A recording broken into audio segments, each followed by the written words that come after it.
Bem, boa noite, pessoal. Estamos aqui aguardando o pessoal entrar. Oi, Lu, tudo bem? Deu uma passadinha na sua live hoje, estava bem legal. Bom, pessoal, uma boa noite a todos. É um prazer estar aqui com vocês. A gente, com essa maratona de live, a gente está igual um menino pequeno aqui na Ábrada. A gente já recebeu o Miguel, já recebeu a Júlia, já recebeu a Indara. Foram lives muito legais, todas elas, na verdade. E hoje a gente vai receber o Doutor José. Ah, Lu. Obrigado, Lu. Vou ficar aqui na expectativa. Manda umas perguntas legais pra gente hoje, hein? Bom, pessoal, como eu estava dizendo, a gente está no mês especial do advogado aqui na Abra e a gente está prestigiando os nossos queridos associados. Então, todos eles estão contribuindo, assim como eles fazem dentro da Abra, contribuindo o quanto eles podem com o conhecimento deles, cada um em uma área específica. Hoje o Dr. José, inclusive, vai falar sobre um tema que é muito pouco abordado. Eu, para ser sincero, nunca vi literatura sobre o tema, então acredito que o bate-papo que a gente vai ter aqui hoje vai ser sem preço.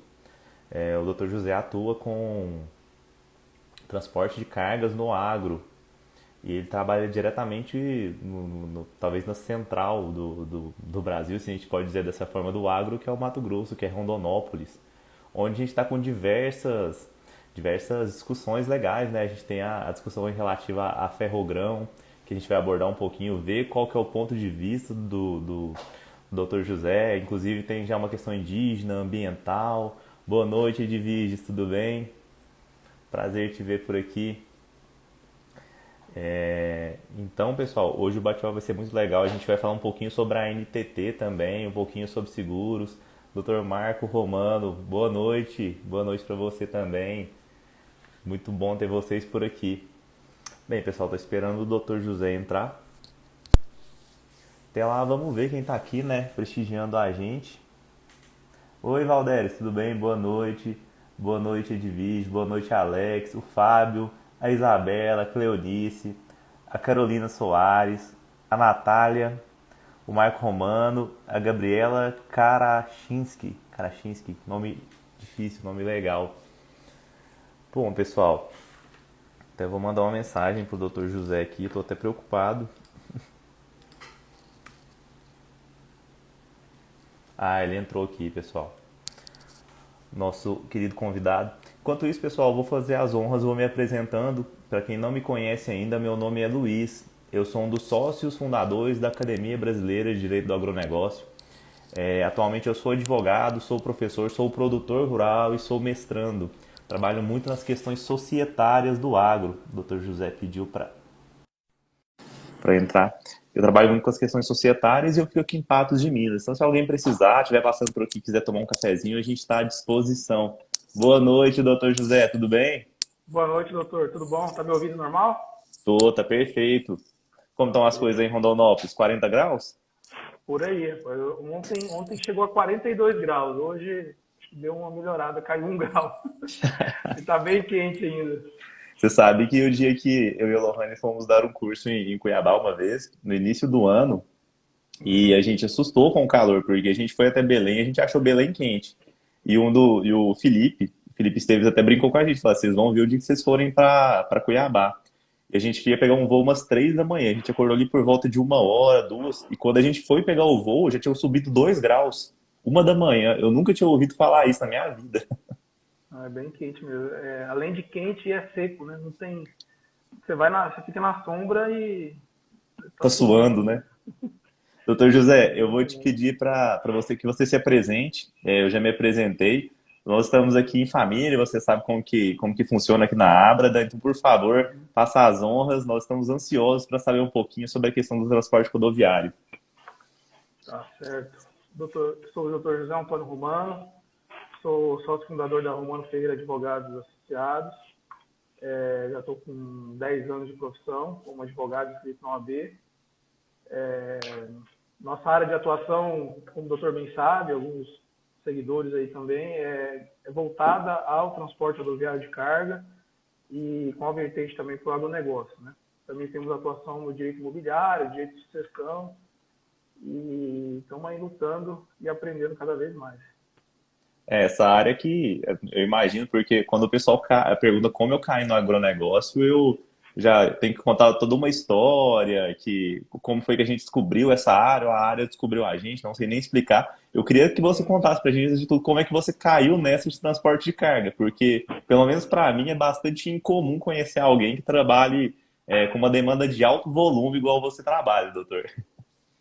Então, no primeiro, em 2007, quando estava no último semestre da faculdade, estava ali naquela fase ainda, concurso, Perdido, né? advocacia, meio perdido. Eu recebi um convite do Dr. Maurício Nogueira Júnior, é um grande advogado, hoje ele nem atua mais, até aposentou de tanto dinheiro que ganhou. Alguns colegas devem ter, até conhecem ele daqui de Rondonópolis. O Dr. Maurício atuava muito na área trabalhista, ele tinha uma atuação também com sindicatos aqui na cidade, com bastante sindicatos de trabalhadores. E eu lembro que eu estava saindo de uma loja da minha mãe, que era aqui pertinho do escritório, inclusive, uma quadra abaixo aqui. Minha mãe tinha uma loja de roupa.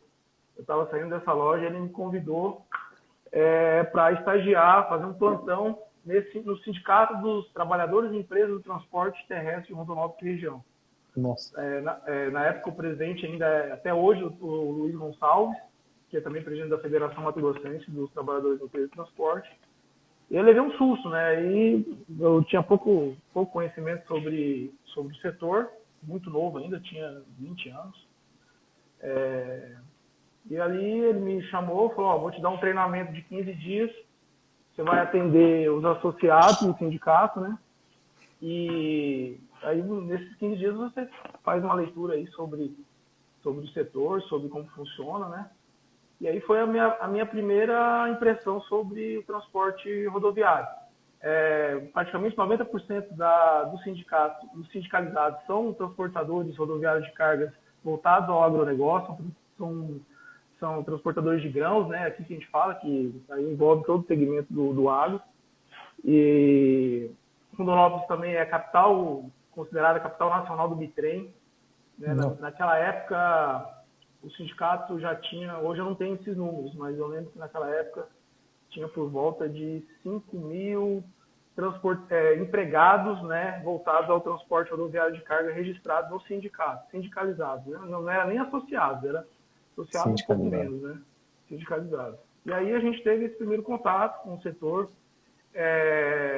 naquele movimento que iniciou o projeto para desenvolver a lei que regulamenta regulariza a questão da jornada de trabalho do transportador externa, né?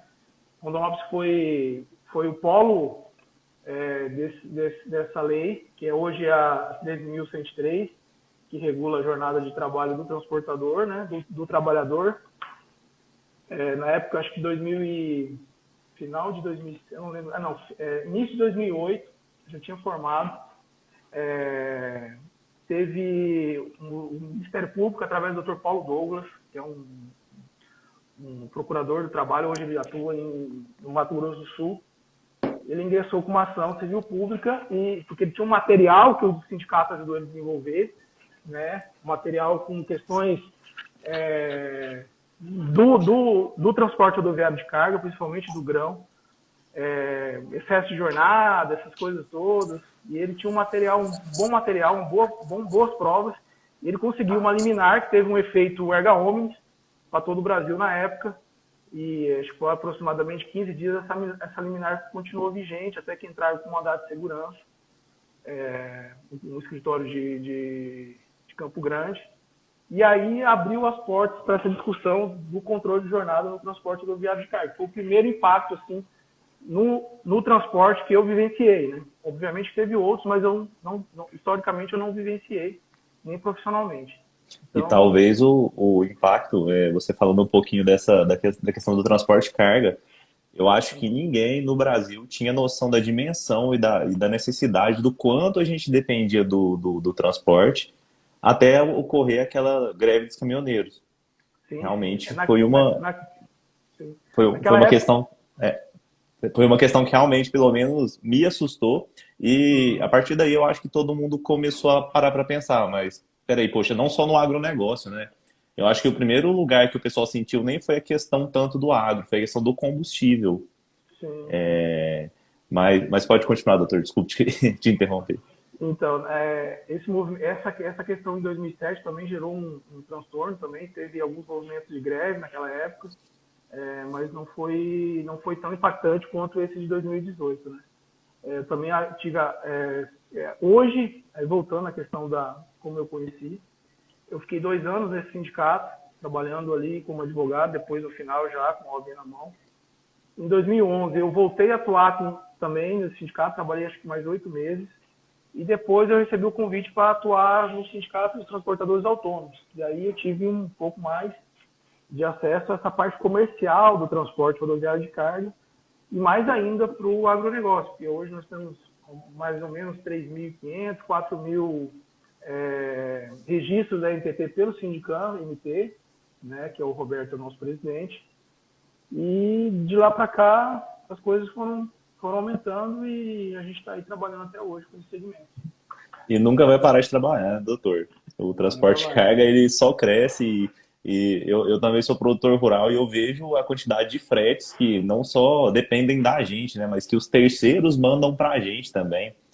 Acredito que o transporte de carga é uma questão que tende a crescer. Claro que hoje o governo acho que até por uma questão de diminuir a dependência que talvez eles viram que nós temos em 2018, eles tentam trazer outros meios, né, como por exemplo a Ferrogrão, que a gente até vai falar um pouquinho mais para frente, mas eu acho difícil, para não falar quase impossível, desvincular do transporte de carga hoje no Brasil, seja por adubo, questão de combustível, enfim. Mas, doutor, vou abusar um pouquinho do seu conhecimento. A gente recebeu algumas perguntas hoje durante o dia que a gente postou a caixinha no Instagram. Uhum. E essa até não foi uma pergunta que veio da caixinha, mas eu gostaria de saber como que funciona essa questão da dinâmica do transporte de carga, do transporte rodoviário no agronegócio. Eu já vi que existem, inclusive, alguns aplicativos, aquele negócio de aproveitar o frete, né? Sim, sim. Que os carreteiros gostam muito de dizer. Gostaria que você explicasse para a gente como que é essa dinâmica e qual que é a implicação jurídica, quais são os problemas que esse pessoal enfrenta, para a gente poder compreender de forma, assim, a gente pode dizer assim, jurídica. A dinâmica é bem complexa. Ela começa fora da porteira, né? Vamos falar do agronegócio, obviamente. Desde do início da compra da matéria-prima, que hoje vamos dizer fertilizante ou adubo, né? Esse adubo é negociado antes da safra, início da safra. Sim. A grande parte das empresas já negocia esse frete também com as grandes transportadoras, com os grandes frotistas e com as grandes agenciadoras de frete também, que são necessárias, obviamente. Que daí esse frete ele pode ser direto com os frotistas ou via agenciamento, via terceiro, que é como da forma que a gente chama, né? Que é o frete, Algumas que é o cooperativas, né? isso, cooperativas, agenciadoras de frete, que faz toda essa logística, todo esse trabalho já antes do produto chegar. O produto vem por navio, obviamente, né? Geralmente vem pelo Canadá, vem pela Rússia, e ele desembarca ali nos portos de Santos, né? Paranaguá, na maioria, e Santa Fé do Sul. Eu estou tirando, por exemplo, aqui no nosso estado do Mato Da Grosso. região, né? Quando esse navio ele atraca ali, antes dele atracar, aí começam com relação aos terceiros, né, que eu represento, por exemplo, os transportadores autônomos de carga e as microempresas, começa o pregão desses fretes. Aí entram esses aplicativos, agenciadores disponibilizam nos aplicativos os preços desses fretes, faz o pregão e inicia o transporte, inicia a entrega a gente chama geralmente ordem de carregamento. Esse produto é carregado, feito um contrato ali, tudo bem rápido, né? A ordem de carregamento, tem os valores do frete, é feito toda a parte de seguro de carga, né? O contra roubo, contra furto de carga, e geralmente é feito o adiantamento do frete também para o transportador, né? E esse produto é embarcado e ele segue destino para as indústrias que vão beneficiar esse adubo aqui em Rondonópolis, né? Por exemplo, aqui as grandes empresas de Iara, você tem Andali, que é uma operadora que faz a operação também, Mosaico, ADM, etc. esse produto é descarregado, depois ele é processado, alguns vão direto para o produtor e outros também seguem depois um segundo carregamento para o plantio. E aí depois tem a linha feita a produção, aí tem o produto já, a matéria-prima pronta. Geralmente ela por exemplo, é colhido a soja. Hoje aqui no nosso estado, ou ela segue família Tituba, geralmente, acho que 25% já deve estar, mais ou menos 30% desse grão sobe para a família Tituba, e o restante vem para o terminal ferroviário nosso aqui de Rondonópolis, né? Ou ao Paraguai ou ao Taquari, que também opera uma quantidade também de carregamento desse produto. Os entraves, a questão de infraestrutura ainda é muito Precária, né? é muito precária, melhorou muito, as estradas principalmente melhorou muito. Aí você tem as ferrovias, também trouxe o Mútuo Norte, né? Depois a gente vai falar um pouco sobre a Ferrogrão, mas vou dar um pouco da análise que a gente tem aqui da nosso terminal ferroviário, que acho que é o maior da América Latina, capacidade para aproximadamente 1.500, estão aumentando para 2.000 descarga dia, então é gigantesco. Antes de você entrar nessa, doutor, eu queria só compilar dois assuntos que eu acho que vai ser um paralelo legal para a gente fazer. Vocês já tem a ferrovia aí, que você está até falando para a gente, que é a maior da América Latina. Eu queria que você que sente, você que está no setor, contasse para a gente qual foi o impacto, por exemplo, da tabela do frete, que veio da crise de 2018, a questão do protesto dos caminhoneiros, em relação às ferrovias. Se esse aumento, essa tabela, ela afetou ou não, como que funciona isso, tendo como marco, por exemplo, o custo que você tem para gerir uma ferrovia, para mandar a sua produção de vagão. A tabela, essa briga de 2018, ela ainda não teve Ela continua, reflexo. né? Ela continua. Nós temos uma ação direta de constitucionalidade, 5 alguma coisa, até esqueci de pegar o número aqui, depois eu vou buscar e passar para você, que impediu o cumprimento da lei. Nós temos uma lei vigente, nós temos as resoluções da NTT reajustando esses fretes a cada acréscimo de 10% do diesel, só que na prática não está sendo cumprido. Você tem uma questão subjúdice aí de interpretação, na minha opinião, a lei está vigente, a última decisão do ministro Fux, no meu entendimento, foi somente para suspender as ações que eram contrárias à lei, ela não atingiu a efetividade da lei, mas na prática, como você tem uma safra recorde, o transporte é muito dinâmico, você não consegue fiscalizar isso, e poucos transportadores que vão correr atrás desse direito dele hoje. Enquanto, no meu entendimento, enquanto não houver essa decisão do STF com relação à constitucionalidade ou não da lei, os impactos, na minha opinião, ainda são zeros na questão do transporte. Com relação à ferrovia, o exemplo aqui de Rondonópolis, depois vou dar minha perspectiva sobre a questão da Ferrogrão, você diminuiu os fretes longos. Né? Quando eu entrei no sindicato, você tinha a soja saía daqui e ia para Paranaguá ou Santos. Né? Então você rodava aí em torno de 1.300, 1.250 quilômetros para entregar esse produto para exportação nos portos. Né? Com a vinda das ferrovias, primeiro veio ao Paraguai, depois veio Rondonópolis, você reduziu isso pela metade, né? Até menos. Então você tem os fretes curtos, né? Aí de início causou um impacto, né, no transporte, a renda diminuiu, obviamente teve uma mudança de enquadramento de veículos, né? O cara teve que pegar veículo maior, aumentar de 7 eixos para 9 eixos, e o mercado foi se adaptando a isso, entendeu? Teve também a questão do excesso, somente no início do governo Dilma Rousseff, teve aqueles incentivos para financiamento de veículos. Aí houve uma demanda muito grande de veículo na praça, isso também acabou afetando e acabou reduzindo o frete, porque tinha um excesso. Mas, se você for olhar os números do agronegócio, safras recordes, esse ano nós tivemos já aproximadamente 250 milhões de toneladas colhidas, um pouco mais até, então acho que representa 11 milhões a mais do que a safra passada. Então, você vê uma boa perspectiva ainda com relação à questão das ferrovias. Eu acho que o transporte rodoviário ele é indispensável para o agronegócio, ele é o braço direito do agronegócio, e, na minha percepção, esses impactos foi só a curto prazo. A longo prazo, a questão é de melhorar. Né? Você tem a questão da ferrovia, você tem um pouco de dificuldade de infraestrutura ainda. Quando eu atuava no sindicato, você tinha os terminais completamente sem estrutura de banheiro para receber transportador, entendeu? E aí o tempo de espera para carga e descarga de mercadoria era gigantesco. Hoje ainda existe esse problema, é um problema que vai existir por muito tempo ainda, mas houve uma grande redução desde o tempo que eu iniciei pelo sindicato. Você tinha filas aí quilométricas para descarregar aqui, não tinha. Aí depois veio o sistema de agendamento, isso acabou ajudando. Então são problemas que ainda existem, mas que ao longo do tempo veio diminuindo também.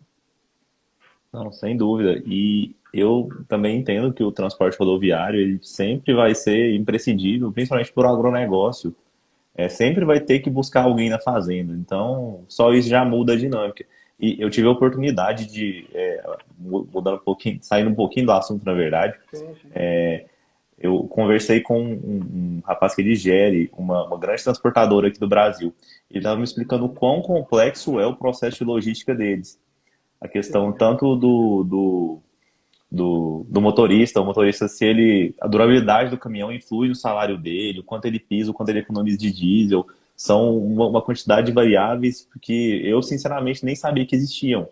Mas voltando um pouquinho aqui ao assunto, a Melissa adiantou um tema aqui que a gente até vai entrar, que é a questão do seguro. Ela está falando que um dos grandes problemas do transporte de carga continua sendo o seguro, porque o produto, principalmente no agro, né, que o produto rural ele não tem etiqueta. Tem até umas questões, Melissa, depois, se você tiver interesse, tem um artigo meu publicado no blog, inclusive da Abrada, sobre a rastreabilidade, que são as etiquetas do agro. Mas grãos ainda não existe. Eu queria que você falasse um pouquinho para a gente, José, como que é a questão do seguro, da questão do roubo, se isso acontece muito, se não acontece, se as seguradoras cobrem ou não. sim. Infelizmente, ainda existe muito roubo de carga ainda. Muito. No fertilizante existe esse registro um pouco mais detalhado, né? Você tem a carga lacrada e o seguro, voltando à questão, o seguro é obrigatório, a partir do momento que você carrega o caminhão no agro, toda a carga o seguro é obrigatório, semente principalmente, o próprio fertilizante.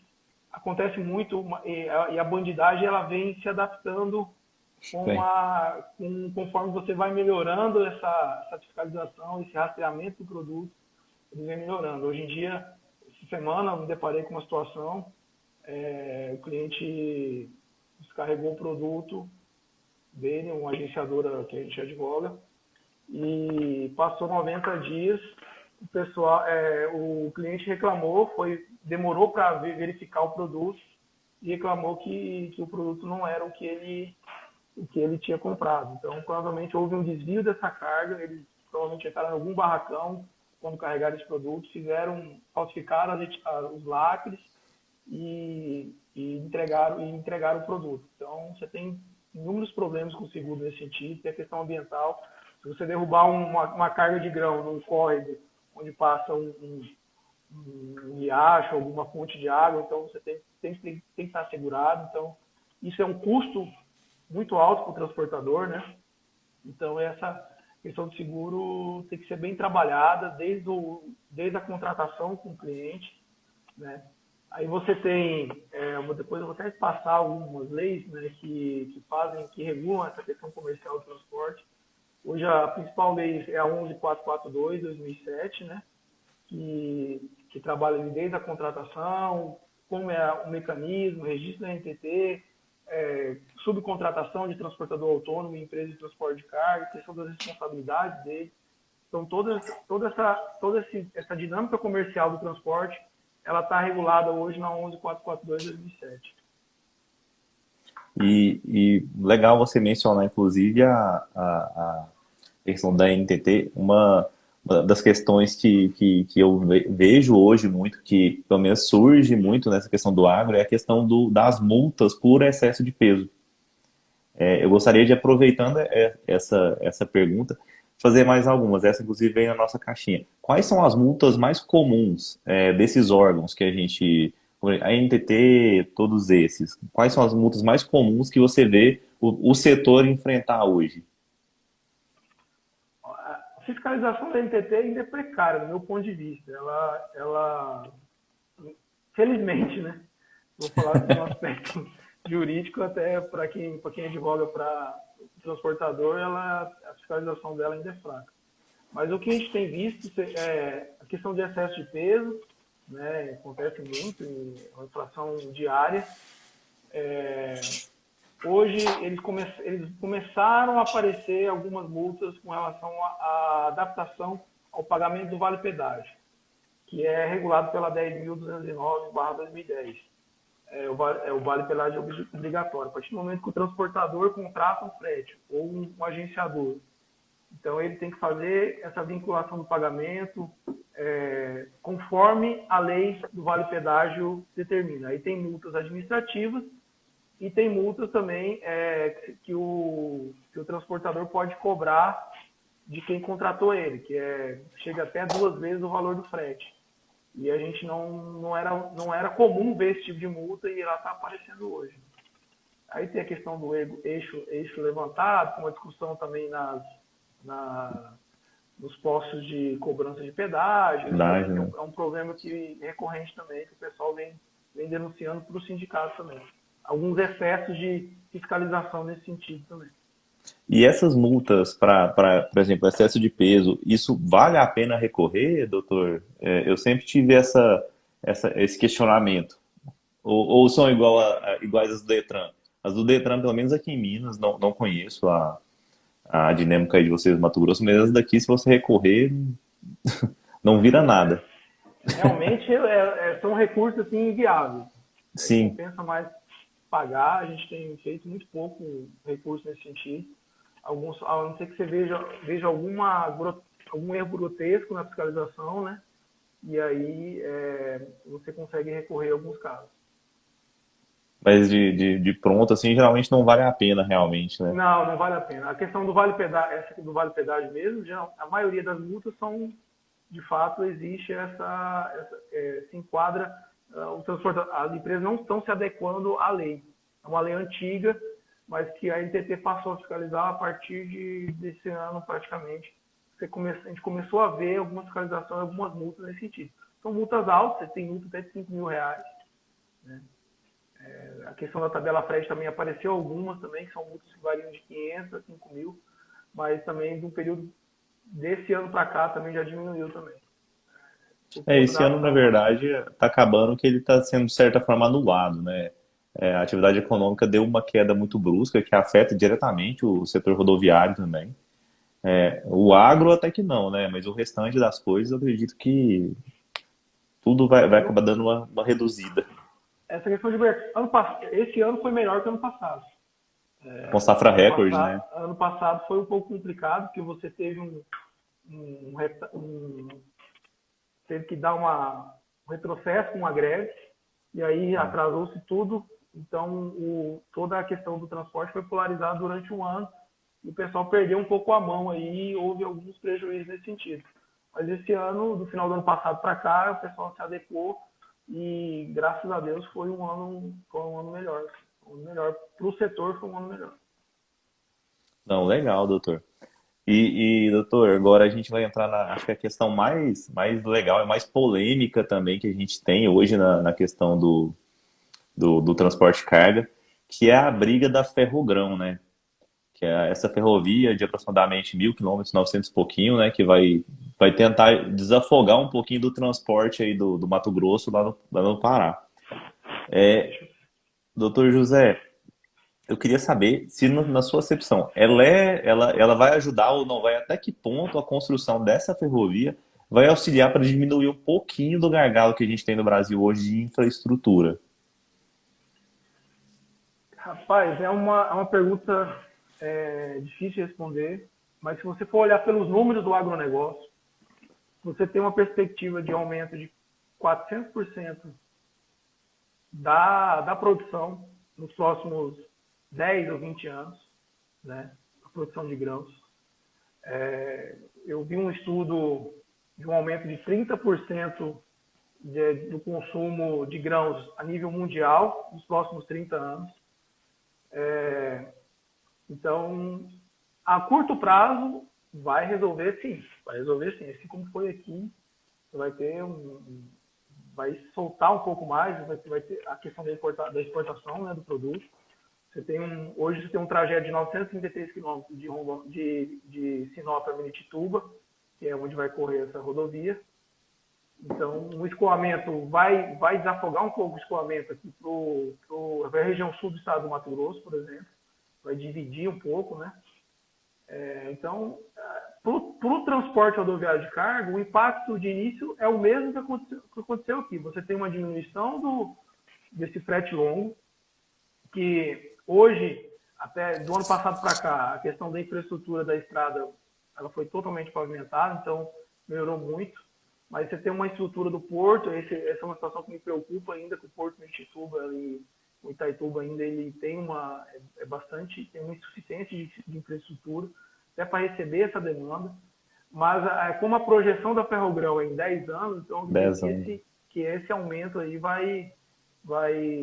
quando nós chegarmos na abertura dessa ferrovia, a produção vai estar maior, então eu acho que o impacto no transporte rodoviário de carga não vai ser tão efetivo, não. Aí, até lá, o pessoal vai se adequando, assim como foi aqui.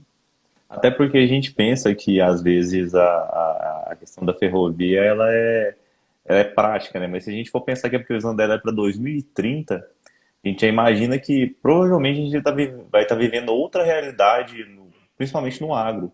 Hoje as questões são muito, muito mutáveis, se a gente falar, elas evoluem muito rápido. Então, Tem a questão da tecnologia também. Esse aumento sim, de 400% estão em áreas já abertas, sem abrir nenhum hectare a mais. sendo que nós estamos no centro, Remota. e ela vai estar bem no centro da nova fronteira, né, agrícola que a gente tem, que é Sim, que é o aquela Pará, né? Que é o Exatamente. Pará. Pará, e tem os colegas do Pará aí. Estão Vários contentes colegas. aí com o agronegócio. Assim como o Mato Grosso, o Pará acho que vai ser segunda a mão do agronegócio aqui no Brasil. A questão da Ferrogrão também, existe uma questão política, a gente não pode citar nomes aí, mas a gente está envolvido com isso há algum tempo. Já há alguns anos tem alguns entraves aí dos concorrentes. Não é nem o pessoal, toda a ferrovia ela causa impacto social para qualquer região.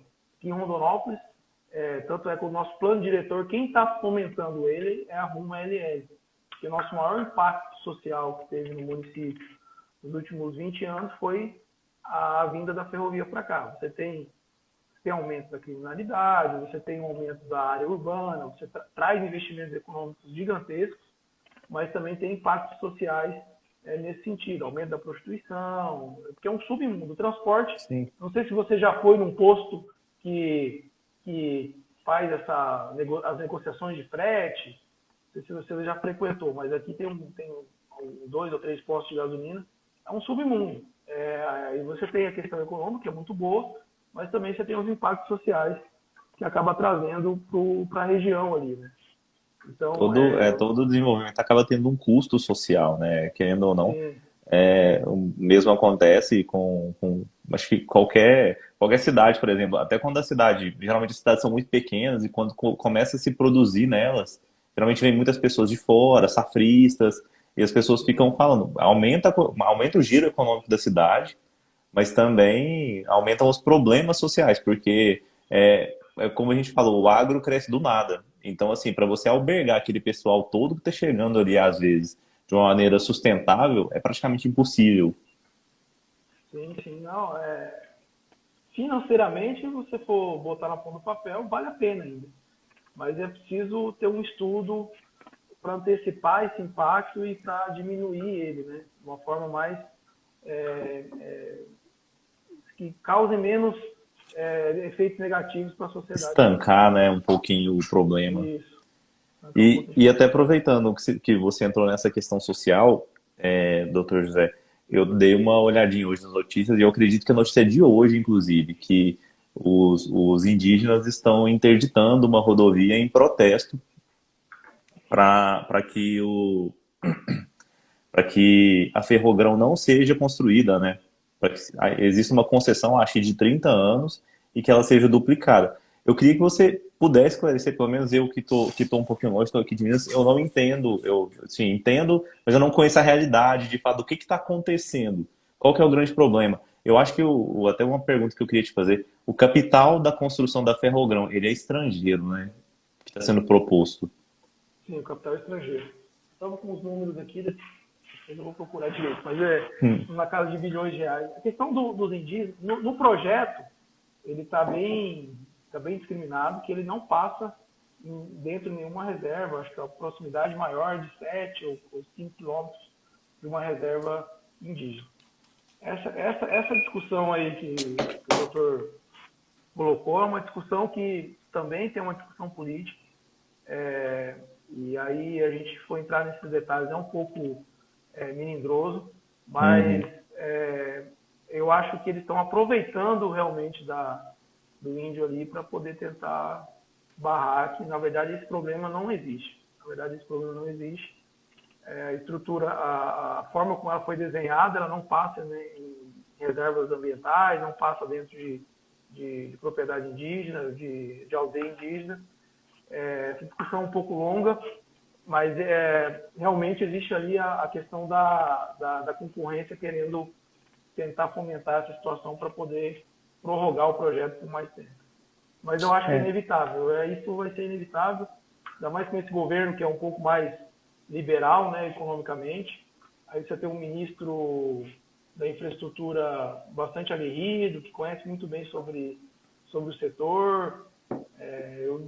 Eu acredito que até o final do governo, o start para a construção dessa ferrovia já vai estar deliberado.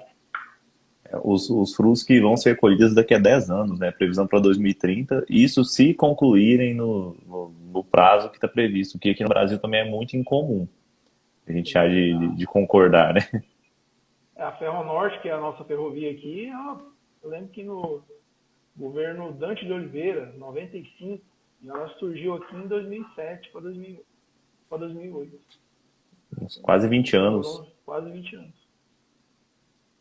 Meu Deus, é um atraso muito auspicioso. Doutor José, tem também as questões ambientais, né, que eu acho que eles alegam na questão da Ferrogrão, que eu acho que eu não sei se os estudos já foram feitos, como que está esse andamento. Ela de fato traz uma dúvida que eu sempre tive, na verdade. O que é mais prejudicial para o meio ambiente? Uma ferrovia ou uma rodovia? Que é uma questão, até uma questão opinativa que a gente não tem dados para falar, uma pergunta que me surgiu agora. Porque eu tenho a impressão, e é só uma impressão falando de forma não científica e não analítica, que uma ferrovia é muito menos prejudicial do que uma rodovia. Não há desmatamento, não há postos de gasolina, por exemplo. Como que o doutor vê essa questão? Da mesma forma que o doutor, eu acho que o impacto ambiental é muito menor. O projeto ele fala sobre isso, ele fala que não existe reservas ambientais, ele não passa sobre reservas ambientais. Isso já já é positivo, né? Sim. E obviamente que você tem alguns mil caminhões rodando, tá? Tem, além da poluição do ar, né? Ainda tem a questão de postos de combustível, tem a questão esses submundos que vão sendo criados nas cidades, né? Que você disse. Esses impactos aí, você acaba tirando renda de algumas pessoas. Né? Exatamente nesse ponto que eu ia. Aqui em Rondonópolis teve muito isso no começo, mas hoje não, porque o volume de caminhão é muito grande. Mas eu acho que em 2013 ou 2014 foi ingressado com uma ação no estado do Pará, o sindicato, não foi eu que patrocinei essa ação, mas hoje ela foi arquivada. E ela falava nesse sentido, esses impactos sociais que a ferrovia ia trazer, eles eu vim tentando já trancar esse projeto já há algum tempo. e falava justamente sobre nesse sentido, porque esse submundo ele vai deixar de existir, mas de alguma forma ele traz, ele gera renda, né? Tem pessoas que dependem desse submundo ali do transporte. Ele Mas a circula ação riqueza, né? ela não seguiu. Circula riqueza também. Mas É, eu eu acho. acredito que a ferrovia, se você tem uma ferrovia instalada na região de Sinop, um polo de carregamento na região de Sinop, em Miritituba, que vai ser ali também um aumento do terminal do porto ali, né? Então você vai criar também novas Uns postos de trabalho. prospecções, novos postos de trabalho. Então não acredito que vai ser um impacto muito grande também não. Eu tenho a impressão que alguns caminhos são sem volta já. A questão da mecanização, tanto na agricultura, a questão do transporte, que acaba ou não. Um dia ele vai ser mecanizado, pode não ser agora, ou em 10 ou em 20 anos, mas esses postos de trabalho, um dia eles vão desaparecer, assim como quando a gente viaja para fora, geralmente não tem mais caixa de supermercado, esse tipo de coisa. Claro que são profissões mais complexas, que vai demorar um pouquinho, mas eu acredito que, infelizmente, esses são postos que tendem a desaparecer. Então é um problema que talvez acabe se postergando, né? Como que você vê isso? No transporte, eu não vi nenhum estudo nesse sentido ainda, mas o avanço da tecnologia é muito grande, né? Hoje, o caminhão ele é totalmente equipado com radares ali, tem também GPS, né? GPS, direção automática, né? Então, se for partir para esse lado, se for ver se futuramente, provavelmente vai ter alguma coisa nesse sentido. Alguma criação, eles vão desenvolver isso logo logo. E tomara que não faça isso muito não seja. É igual você disse, né? Aquele tempo para dar o time para você ajustar as coisas, não seja do dia para a noite. Não. Mas aí você tem que ser muito adaptado, né? Você tem as Tem. rodovias, tem que ser um negócio bem. Eu Não, acho que isso aí para 200 anos ainda. e para andar nessa malha viária que a gente tem no Brasil, então ele tem que ser adaptado 3 vezes, porque Sim, sim. Acho que vamos ficar nas ferrovias por enquanto, sim, que que é já tá o bom próximo demais. passo já tá grande, né, pra gente. Você vai sair de uma fazenda aí, você tem estradas vicinais aí para acessar as grandes fazendas, são bem precárias ainda. Não, sim, eu tava, inclusive a gente foi numa fazenda, eu e a Lohane recentemente, deve ter uns 2 meses, tava na época da chuva. Rapaz, eu achei que a gente não chegava lá, não. São estradas realmente muito precárias, são buracos que a gente nem imagina que tem como estar debaixo daquela água. E eu imagino como que é, por exemplo, para alguém que está levando um caminhão carregado de adubo chegar nessa fazenda. Não, a gente vê muito problema nesse sentido, porque você acaba atrasando o descarregamento da carga, né? Gera um problema ali, tanto para carregar, como você vai descarregar um adubo ou para carregar um grão, para sair da fazenda. Se dá uma chuva, já molha, aí já não consegue, já não classifica. Essa questão de classificação, o produto, o grão, ele não tem essa etiqueta, como você falou, né? Isso. Mas o processo de classificação dele é bem rigoroso. É uma situação que também eu lembrei aqui agora, eu vou falar. Geralmente o grão é classificado antes de carregar no caminhão, é feita uma classificação dele. Se ele for destinado à exportação, às vezes acontece de ser trocada essa nota, ele é revendido enquanto está transitando ali até o terminal para descarregar, ele é revendido umas 2 vezes. Então, nesse mesmo, né, com essa nova venda, ele é reclassificado também. E aí, quando chega no terminal, também ele passa por uma outra classificação. E existe muito refúgio de carga aqui, né? Inclusive, alguns casos até de má fé também de transportador, que acontece, tem muito joio no meio do trigo. Então, toda essa questão da chuva, da infraestrutura da estrada, tudo influencia, né, da forma como está acomodada a carga, e o transportador responde por isso. Se ele não Sim. fizer isso de forma correta, ele acaba respondendo por isso também. São questões que eu acho que estão cada vez mais em voga, né? Ainda mais nesse ano que a gente teve safra recorde, a soja batendo aí R$ 100. Eu acredito que as fraudes aumentam muito, que é invariante. Às vezes chega um motorista aqui, acontece que eles fazem denúncia fazem cama, né? O cara carrega um pouco, da soja boa, no meio aí ele faz uma cama, uma soja ruim e joga uma boa de novo por cima. Com a raspa do silo que É, eles falam, né? com a raiz. E aí acontece alguns casos, infelizmente, que estava passando, mas outros não. O classificador consegue verificar isso antes do descarregamento. E aí a carga é refugada e é só prejuízo também. Perde o frete, dificilmente vai conseguir recolocar aquela carga no mercado, né? Uhum. Alguns, depois o pessoal fala que está falando mal do transportador. Tem casos também que essa cama é feita sem o transportador, ele não tem esse conhecimento do grão, né? Ele não é obrigado a saber da qualidade do grão. A maioria carrega ali, nem sabe, ele só nem fecha o caminhão. Tem cara que nem desce do caminhão para fechar. A própria empresa que carregou ali que faz isso. Então, não tem casos que ele chega ali, ele tá inocente na situação, mas ele acaba tendo que arcar com prejuízo também. Até porque ele, de certa forma, carrega uma variedade enorme de produtos, né? Então acaba que não tem como ele conhecer desde a soja, açúcar, alho, no nosso caso, que ele carrega também. É impossível ele saber conferir tudo isso. Sim, Caso até seja uma empresa especializada em transporte de determinado produto, até entendo que possa ser treinado, mas fora isso eu acho complicado cobrar dele, apesar dele ser responsável, né? sim, sim. O graneleiro ele tem essa dificuldade mesmo. É difícil você conseguir fazer esse treinamento para ele. Né? Ele não tem essa Não, obrigação. Até até por lei porque também ele não tem essa obrigação. não, e é impossível você classificar grão, por exemplo. Se você não tiver eu acredito, eu não sei como é feita a classificação do grão, para ser sincero, mas eu acredito que deve ter um maquinário, pelo menos, né? É feita uma coleta e o classificador faz a medição ali da umidade, né? O visualmente ali também faz aquela avaliação visual e também a questão da umidade do grão. Eu já vi casos de ser recusado, assim, o cara carregar, o classificador vai lá, recusa, volta, aí espera secar, faz a classificação de novo, carrega e aí dá o start para poder descarregar. Acontece Não, muito isso no grão.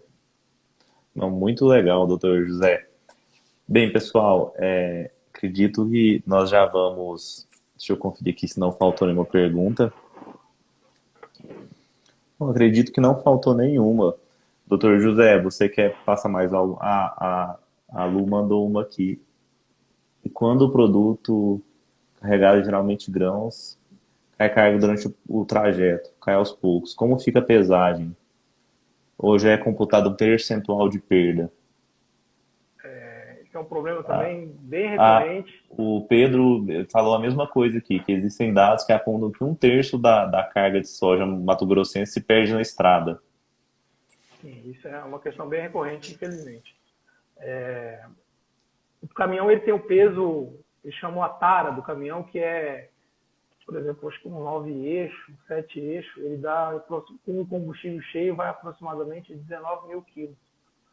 E eles conseguem medir com base nisso, o caminhão é pesado vazio e depois é carregado. Aí ele chega carregado, ele está livre, ele está com 37 mil toneladas, um 7 eixo. Né? E se ele chegar com esse produto lá com 36 mil toneladas, ele tem que pagar por essa diferença da carga. Paga a diferença. Geralmente é descontado no frete, ou se a não ser que uma perda muito grande, aí ele tem que indenizar, cabe uma ação, alguma coisa nesse sentido. Mas a responsabilidade é do transportador, essa questão do peso, sim, ele tem total responsabilidade de entregar o produto com o mesmo peso que foi carregado. Mas tem problemas de erro de balança, tem balança que pesa a tara errada, eu já consegui negociar, o transportador foi cobrado, depois eu consegui provar que a tara estava errada, porque pô, a tara era 19 mil, ele mediu 16, aí na hora de descarregar estava 19, aí o cara aí acabou perdendo 2 mil toneladas. Então tem muito disso. É muita situação, é bem dinâmico o transporte. E é E a tudo gente tem rápido e que. E urgente, é né? tudo rápido. Transporte é um negócio. É, Tá todo mundo atrasado, né? você tem que resolver ali enquanto no percurso. Por exemplo, a gente negocia muito estadia aqui, pelo sindicato também. E eu falo, o telefone você tem que atender porque eles tem que ser na hora. Se você não conseguir, você perde a mão. E aí, alguns casos vão para a justiça, mas a maioria você tem que tentar resolver na hora.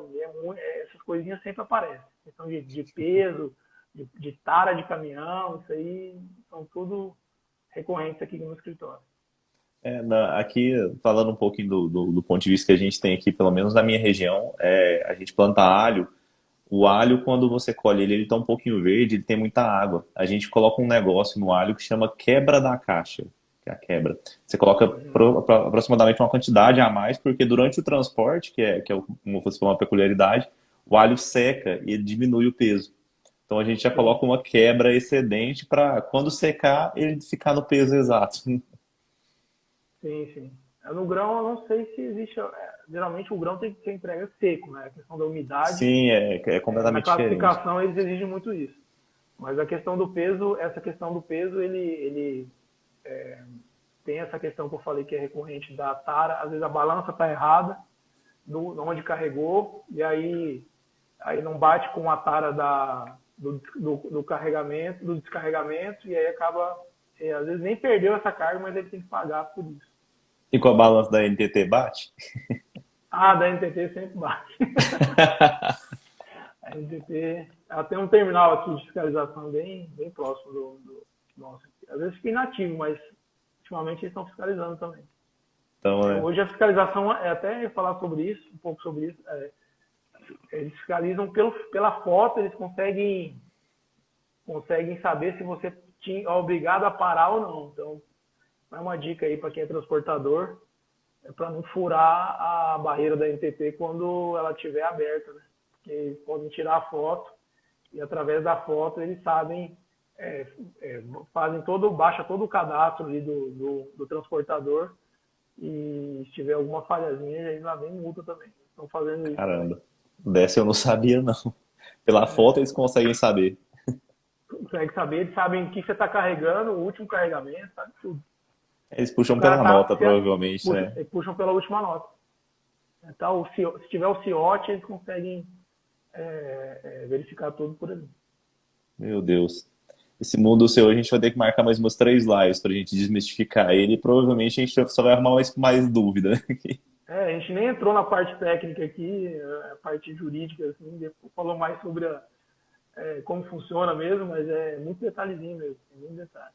O meu irmão que é bom nessa parte aí, o Dr. Marco Aurélio, tá assistindo a gente também aí. Ele tá mandando uns apontamentos muito legais aqui, a questão dos 7 eixos, Ele sabe mais que eu. É o criatura e o criador, eu estou sabendo mais que eu agora. já repassou a experiência pra ele, né? Já, já. Porque um dia você pode tirar férias e deixar ele aí, doutor. Eu estou pensando, né? Deixa ele já soltar aí um pouco mais. Aí tá pedindo para ser convidado aí para uma live aí, para falar sobre. Ou vai ser um prazer, Marco. A gente vai marcar sim. Pode ficar esperando o nosso convite. Bom, pessoal, eu já vou encerrando por aqui. Hoje tem jogo do Galo, para quem não sabe, então a gente vai ir lá torcer, né, doutor José? Ele é palmeirense, mas ele me confidenciou que tem uma quedinha pelo Galo já. O Atlético eu acho que eu prefiro o Atlético do que o Cruzeiro. O Cruzeiro já foi um entrave do Palmeiras já algumas vezes. Mas o Cruzeiro já tá na Série B, a Lohane é cruzeirense, sabe, né? A Lohane, ultimamente, ela tá muda no futebol. O Cruzeiro tá meio feinho ultimamente mesmo, tá fraco. Bom, doutor José, eu gostaria de te agradecer muito por tirar esse tempo e a gente sabe que acaba que não é só o tempo da live, tem toda uma preparação para você estar aqui com a gente. Gostaria de agradecer por essa prontidão de responder a gente de forma tão sucinta e o que a gente mais gosta, na verdade, que é a parte prática, né? Que é a experiência de quem vive ali, de quem sabe o submundo, quem sabe a questão dos eixos, porque a legislação em si é claro que ela é importante, mas a lida diária que, pelo menos para mim, é um grande diferencial. Gostaria de te agradecer por estar aqui com a gente, por estar sempre contribuindo com a gente na aula. Eu que agradeço o convite, muito feliz de estar aqui também. Um pouco nervoso ainda. É a primeira live, mas aos poucos a gente vai se soltando também. Transporte rodoviário é magnífico, tem abre várias portas para quem advoga. essa área que eu atuo ainda tem, assim, posso estar falando, falo com propriedade que é poucos que atuam mesmo, exclusivamente nesse segmento. Meu irmão faz uma atuação bem voltada ao transportador autônomo e ao micro e pequeno frotista ali, então é mais específico ainda. Então, para quem advoga, para quem quer começar a advogar nessa área, vai uma dica aí que eu peguei até do Dr. Maurício Nogueira Júnior, no começo da profissão. Você não pode recusar as carnes de pescoço, porque depois ela acaba trazendo, ela mesma pode trazer o filé ou pode indicar um filé mignon aí para quem é advogado. Dá essa dica aí, porque a gente está no meio do advogado, então, para quem quer atuar nessa área, tem que ter, saber, não pode recusar trabalho, tem que pegar tudo e partir para frente. Se especializar nessa área e tentar resolver, ainda que sejam pequenas situações. Sem dúvida. Muito legal, doutor, esse setor seu. Eu realmente atuei muito pouco, ou quase nada, algumas multas, mas enfim, adorei conhecer um pouquinho. Certamente vou procurar saber mais. E agradecer a todo mundo que ficou com a gente aqui até agora, né? E, pessoal, só lembrando, esse é o mês do advogado, então aqui a gente vai fazer diversas lives, assim como essa que a gente recebeu o doutor José aqui. Então, na semana que vem, vamos ter mais 2 lives, muito legais, inclusive. E agradecer. Lembrando que a gente vai ter um curso gratuito para quem quiser aprender a começar a advogar no agronegócio nos dias 31 de agosto a 3 de setembro, que vai ser muito legal, quem puder acompanhar também. E, de novo, muito obrigado, doutor José. Cruza os dedos aí, torce pro Galo hoje. E Sim. um abraço e boa noite a todos. Um abraço, boa noite a todos também.